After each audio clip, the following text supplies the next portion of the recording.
After a 35-year hiatus, baseball returned to the campus of Adams State University last year, and this man, Jim Capra, was brought back to Alamosa, the location where he graduated college from, and a place that gave you so many great memories as an athlete in the early 80s.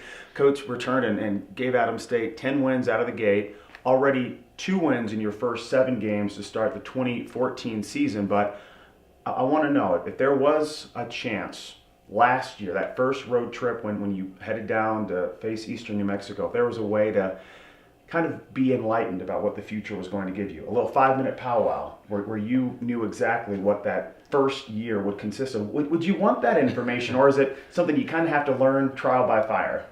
Oh, we learned a lot last year, and I'm not so sure I'd want the information ahead of time, but last year was inaugural year, and it was a long process, and it was definitely a marathon season as far as how we were trying to do things. So we're just trying to get things turned around this year and make things better.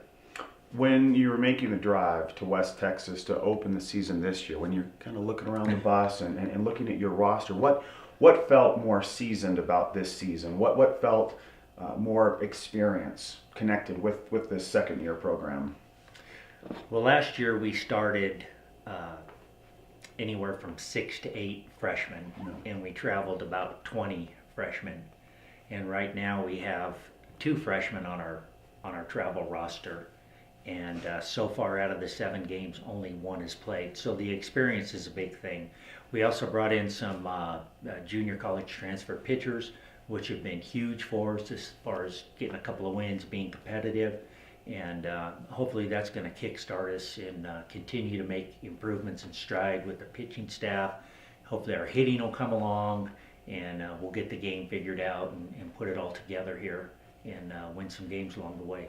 The weather has been a little more tame to start the season. I know that's been a blessing for you and for all the players, but when you look at some of the scores that emerged, not just from you last year, but from the conference, you got these 23 to 17 games. Haven't seen that at all to start the season. What did lead to some of those offensive massacres where the score total looked like that of a football game? Well, first of all, I don't know if you've been to baseball practice this year, but single-digit batting practice temperatures, I wouldn't call that tame. But as far as game day, to start the season, the pitching, it's like football. The defense is always ahead of the offense, and in baseball, the pitching's always ahead of the hitting. So I would assume by the time we get a week or 2 into league, some of the big scores will start coming up again. But hopefully on our end, because we've given up some big scores last year, some football scores, hopefully that's not going to happen this year. And hopefully the weather this week's been great, and last week down in Portales was pretty good, and it's going to be nice in Denver. So baseball's supposed to be played in warm weather, so hopefully we'll get that here pretty quick. And we open up with New Mexico Highlands in 2 weeks at home, so we could go anywhere from the 40s and 50s down to the teens. So I hope we have one cold day weather here. I'm going to defend myself because last year, if I remember correctly, the Adams State baseball team had to practice in Colorado Springs at certain junctures in the off season. Well, really, once January arrives, that's in season. Okay, you don't actually have your first games until February, but it's in season mode in January. And break down that decision a little bit last year and how you've been a little more fortunate this year. You haven't had to travel to Air Force just to get a practice in.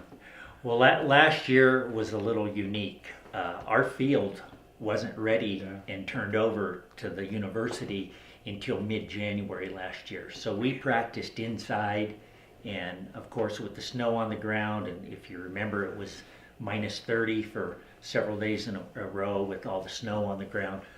We decided to, I'm friends with the head coach at Air Force, and decided to go up there because they hadn't started practice yet, and we went up there for 2 full days and practiced and scrimmaged, and we just needed to get outside. This year it's been great.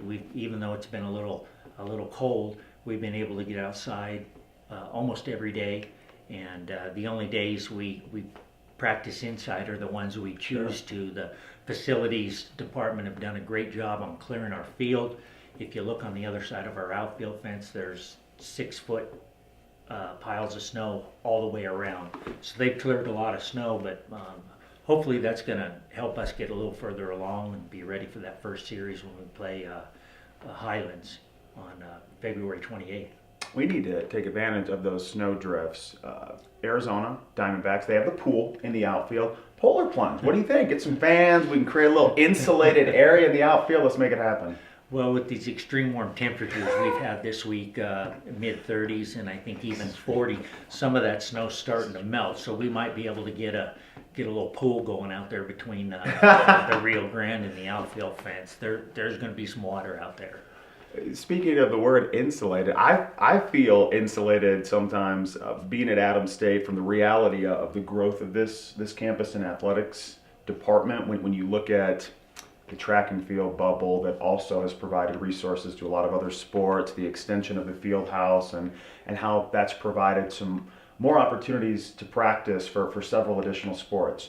Fill us in with the bubble and its creation and the resurrection of the field house. What does this do for baseball? How has this provided more opportunities to get reps in? Well, our kids certainly deserve the facilities that they have with the weather and the quality of athletes that we have here, but they are definitely spoiled.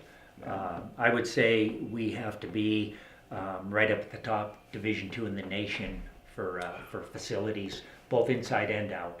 And being able to have the field house this year and the renovations they've made in there with the batting cages. I told Coach Mortensen that our batting cages, I think they would be suited for Division I programs with the space that we have in there and what we're able to do in there.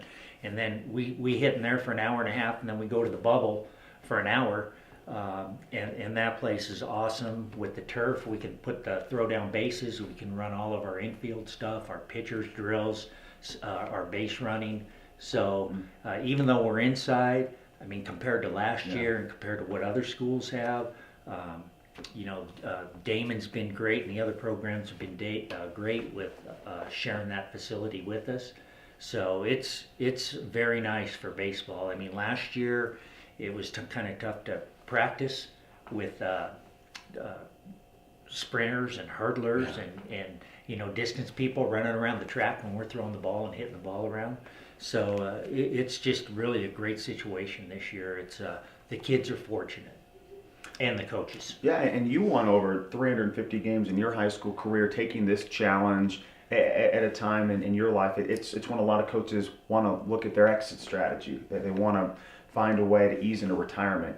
You arguably have taken on the biggest challenge of your athletic coaching career at kind of the latter stage of your coaching career in general. It's re-energized you in a lot of ways, is what we hear from you, and that you're so locked into this process. How do you look at this phase of your life in a coaching standpoint, and what taking the job at Adams State has been able to do for you? Well, I was real fortunate and lucky to be at Arvada West for 27 years. But the timing was great because I wanted to retire from teaching. I've been around 5 to 8 year olds for long enough, 22 years, and had 10 more at the secondary level. So the timing was great. The facilities down here is the thing. It wouldn't work with the traditional field with dirt and grass. So that was one thing. Being in the RMAC was another. So there were a lot of positive things that I was really excited about, and I knew the conference from following it and my son playing in it. So I was really excited last year, and it's increased this year as far as the excitement level for me. Even though I don't show it all the time, it's hopefully it's going to continue to get better each year, and hopefully that'll start here in another 2 weeks. Oh yeah, Mr. Sullen, Jim Capra. Speaking of your son, Nick, you had a chance to manage against him last April when he was pitching for Regis. How excited are you not to see your son ever again in terms of coaching against him? Well, actually that was good because I hadn't got to see him a whole lot because I was either coaching or he was on the road and I couldn't go. But there was a lot of anxiety for me coaching third base while he's pitching. And then he'd run to the dugout, and I'd have to walk by him in between innings. And I think he went 6 or 7 innings, and I didn't want to say anything to him. And a couple times I said good inning quietly, and of course he didn't say anything back.